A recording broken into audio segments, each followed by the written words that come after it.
And welcome into the Josh Caray Show. Hope everyone's doing well. I'm Josh Caray. Get ready as we meet with Nick Rodriguez, infielder for the Rocket City Trash Pandas, who's off to a terrific start for Rocket City after a sensational career at Missouri State. More on that coming up.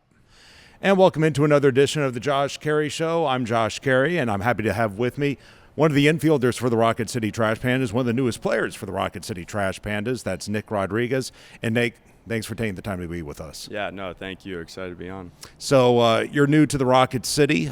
You're over a year now into the Angels, or almost a year into the Angels organization. Tell us a little bit about yourself. Where are you from and where did you grow up? Yeah, I'm from Tampa, Florida. I actually went to high school with fellow Trash Panda Camden Manassi.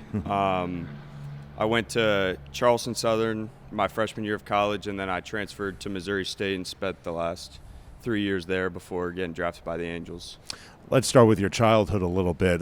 Tell me about your parents. What do they do? Yeah, my dad's a radiologist and my mom is a kindergarten teacher. So my mom is definitely blessed with patience for sure, and my dad's a pretty smart man. Any brothers or sisters? Yeah, 2 older brothers and a younger sister. I credit a lot of this to my 2 older brothers for bullying me when I was little, getting me a little tough, having someone to just play in the backyard with every day. Uh-huh. Which one of them kind of pushed you to become an athlete? Or tell you what, let's start with this. Your parents, where do you get your athleticism from? I'm putting you on the spot. Yeah.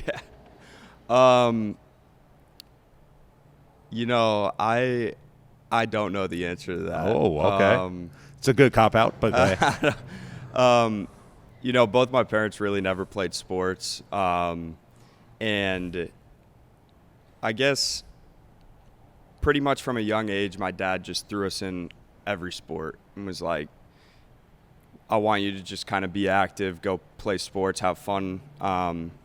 And pretty much since the first second I played T-ball, it was always baseball. From there out was my first sport, and that was the one that I always put time into. But I don't really think either of my parents were big athletes. My mom played a little bit in high school. My dad played a little bit in high school, kind of all the different sports, but neither of them were, like top, went and played in college or anything. But yeah, my mom's definitely stepped on the diamond a couple times and shown me up, but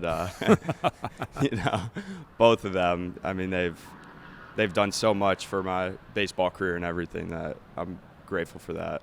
What about your siblings? Any athletic rivalries there with your brothers or your sister? It was always, definitely my 2 older brothers, just for the sole purpose of them being older than me, bigger and stronger than me. My middle brother, we've probably played the most, but both of them, I mean, we were always playing basketball in the backyard. We were playing football in the yard. Whatever sport we were playing at the time, we were playing. And, I think a lot of that set me up later on, because at a young age I was getting beat pretty bad every single time. And, it was like always trying to compete, always in everything we did. My brothers, we were always competing and stuff, whether it was sports or just some random stuff in the house or whatever. But no, it was great. I mean, they definitely, both of them we've always been competitive with each other. And so it's been a lot of fun growing up with them. I'll come back to this a little later, but I do want to touch on this. Do you think being the youngest of 3 boys, I mean, let's face it, 10th round pick, Missouri State. I mean, a lot of people might not see you as a prospect just with those credentials. Is there a bit of an underdog mentality that comes with you, a bit of a scrapper? Oh, for sure. Yeah, and I think that started, like you said, with my brothers. And then it just kind of has always been the memo. In high school, we had a lot of really good baseball players, and, not that I wasn't good, but I was never the best. I got a college walk-on opportunity late my senior year, and I took it as a freshman. I didn't play too much at the beginning. I was actually the bullpen catcher to start the year. Wow. Got some opportunities to play and took advantage of it, and After that year, transferred to Missouri State, and that same year, I struggled a little bit. No one was really looking at me, and so it was just that underdog mentality or the chip on your shoulder to continue to prove yourself every day, go forward and handle your business and do what I know I'm capable of. And, I say underdog, I definitely do have a lot of people in my corner that are backing me there for the ride. And, I'm very grateful for those people, and they've kind of helped me along the way in my journey through baseball. Just going back to high school, I remember Camden was on this podcast last season. I don't think people understand in the state of Florida, you get a ton of football talent, but boy, there are a lot of talented baseball players. It's just like Southern California. Yeah. With that being said, you can be really good and barely see the field. How competitive was the baseball team at your high school? Yeah, no, I mean, we had a lot of guys that are still playing baseball today on our team. We had a first-rounder last year out of college from our team. We had Camden Manasseh. I mean, there was guys going to Power 5 schools at the time, Power 4 now. It was really competitive, but honestly, I think that 4 years set me up for success throughout my baseball career in the sense of I wasn't the best player on our team, but I learned so much from the guys above me, like Camden and those guys, where this is what it takes, this is what it looks like, this is what success looks like. And I learned a lot just mentally being the underdog, I guess, in terms of work ethic. And I felt like I had to work that much harder every day to be in the position that I want to be in. And it was a tough time, and I was successful in high school, but I was never the guy. And so I don't want to make it seem like I was terrible, but I mean, I didn't make varsity as a sophomore, which a lot of people from a lot of different states are like, that sounds crazy. I mean, these guys are playing varsity since they step onto campus as a freshman, but there's just a lot of talent there, and I think for the most part, I think that was a blessing in disguise for me. You mentioned your time at Charleston Southern, and you didn't really play a whole lot, but what did you learn in your brief time with the Buccaneers? Yeah, I learned how to deal with failure was the biggest thing for me. I mean, we play baseball, it's a game of failure. If you can't handle failure, then you're playing the wrong sport. But there was a lot of guys at Charleston Southern that really helped me a lot in terms of, mentality and being mentally tough, and being able to control the controllables. And for me at that time, I wasn't playing every day. So my controllables were my work ethic, my preparation, and the things outside of the game. So practices, lifts, everything. And I started to get a routine. I started to get confidence in myself because of my preparation. And so when I did get my opportunity to play, I took advantage of it. And it just, from then on out, I started playing every day. You say you took advantage of it.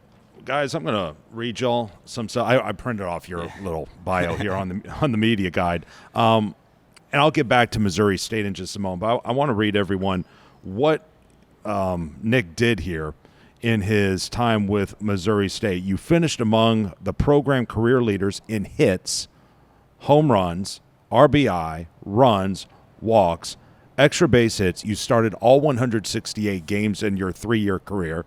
You had a .330 career batting average, .566 slugging, and let's see, hit .384 in 34 games. That was actually with Charleston Southern in 2022. All-America honors. My goodness, what happened to you? What happened from year one at Charleston Southern to years 3, 4, and 5 with Missouri State? Yeah, I mean, truthfully, I think at Charleston Southern, there was a little bit of I caught lightning in a bottle, kind of, and I was just rolling. And from that, I started building confidence. I started building we were winning. It was fun. Like I started really enjoying playing. And yeah, I mean, I ended up finishing very small sample size, but I finished the year with really good numbers. And, you know, that was a crazy time. I mean, it was like a very big learning experience for me in terms of like, this is what college baseball is. Buckle up, kind of, you know, get ready. Like this isn't high school anymore. Which is funny. I'm saying that because you go from college to here and it's like, this isn't college anymore. Buckle up. But yeah, I had some great coaches there. I had some great teammates there, and they really helped me a lot in terms of like the switch that needed to be flipped from high school to college baseball. And it took me a long time to understand that, you know, you don't just show up to the games and perform. There's a lot of behind the scenes that go into that. And then after my freshman year, I transferred to Missouri State and met Joey Hawkins, who's now the head coach. At the time, he was the hitting coach. And in terms of hitting and preparation from my freshman year to sophomore year at Missouri State, that took a big leap. I learned so much from him and so much from the guys there. I can't even really put into words, but that place really helped me take a big step in my baseball career. Well, and it might be a surprise to some people too, because let's face it, college baseball tends to be a regional sport. Yeah. It's either Southern California or Texas or the South, right? Going from Charleston, South Carolina to Missouri State, that a lot of people would see that as a step down. Why Missouri State? So pretty much when I was in the transfer portal, Missouri State was a team that had reached out. I started talking to them, and I remember getting off the phone with Hawk after he had, you know, tried to pitch Missouri State. I called my dad, and I was like, hey, Missouri State, nah, it's too far, too cold for me. Yeah. Being from Florida, it's like I don't want to go through those winters. And the more we talked, we actually sat down and he gave me a whole presentation on how they would develop me as an individual and my numbers and what he thinks that they should look like and how we would go about that development process. And I bought into it. And it was a great opportunity for me to get on the field every day. And so I took it, and it was not really a gamble, but a lot of people always say the grass isn't always greener. Yeah. And so there's a little bit of risk involved with that because you don't fully know what you're getting. And it was everything and more that I could have asked for. And the way that they go about developing players and the way they go about, you know, their everyday work at Missouri State is something that I still carry with me today. I still talk to all those guys. I still talk to all the coaches there. It was an unbelievable 3 years, and I'm grateful for it. As you were coming to the end of your career with Missouri State, obviously I'm sure you were talking to scouts. What were you hearing as you were entering the draft? I'm sure you had an agent talking to you. What were you hearing during this time? Pretty much what I was hearing is you're a senior, you don't have a lot of leverage, but the good news was I had a good year, and so I wasn't really worried about if I was going to get picked or sign with the team or not. It was more about, you know, where and how much money. And for me, I wasn't super caught up in all the money.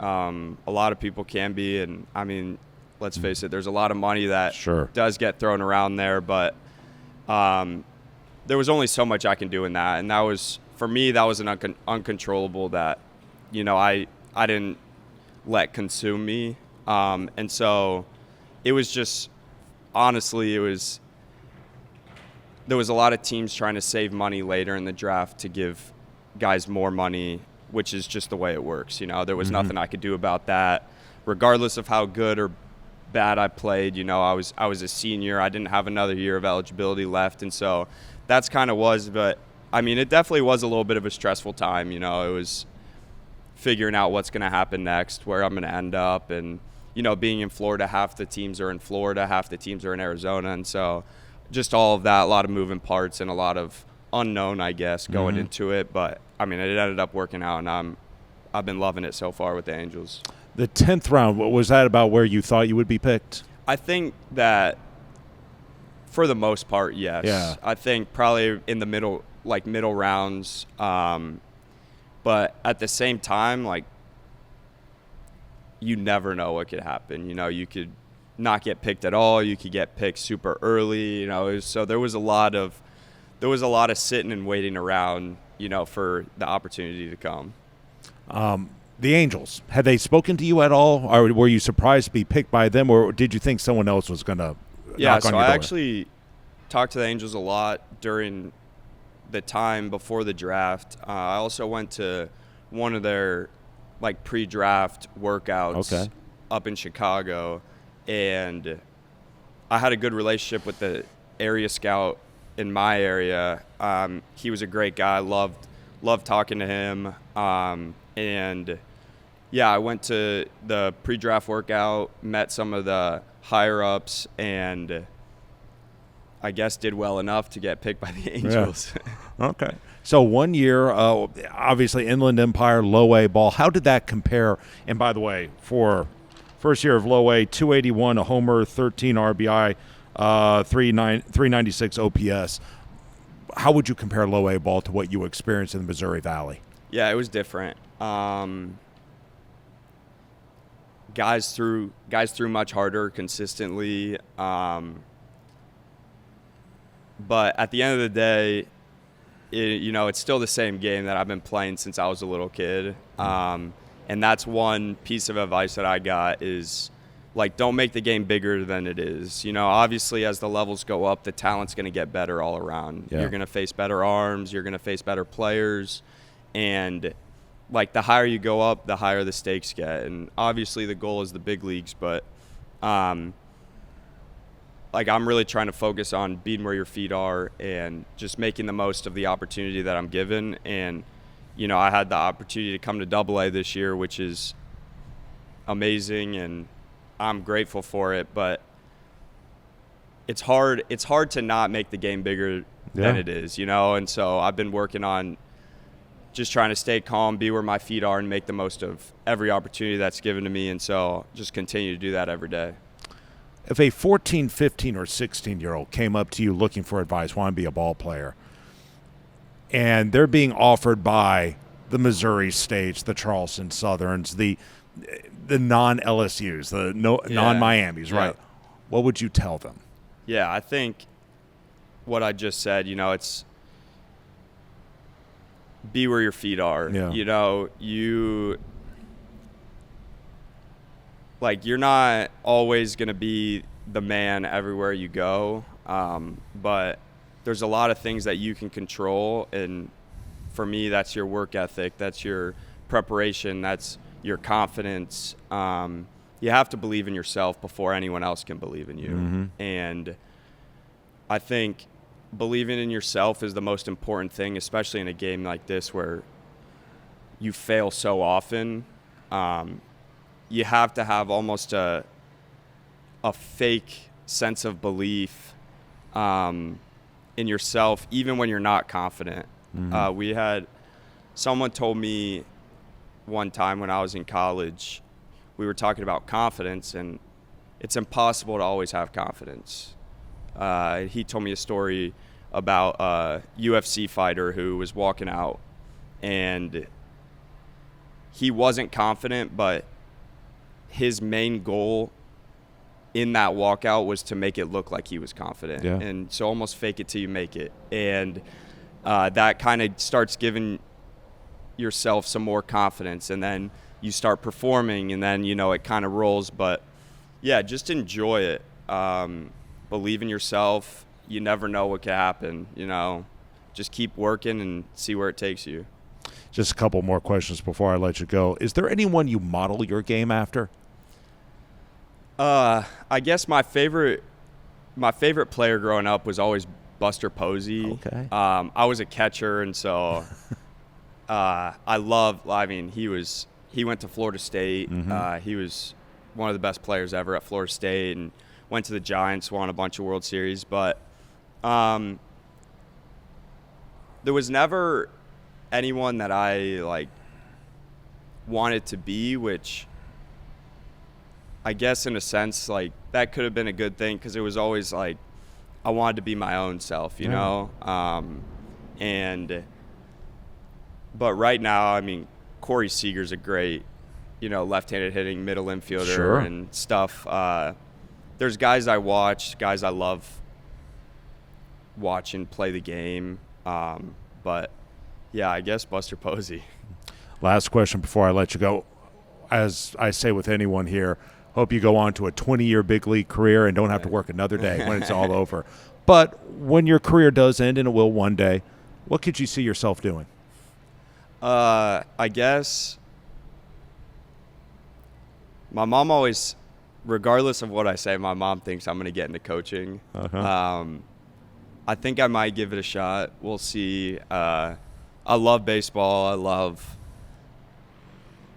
I've had so many people in my life that have led me to be in the position I am in the baseball world, and I think it would be pretty cool to do that for someone. And so I think we'll give coaching a shot, see what happens, and then figure it out from there. That again was infielder Nick Rodriguez, the everyday second baseman for the Rocket City Trash Pandas. We look forward to watching him develop throughout the season.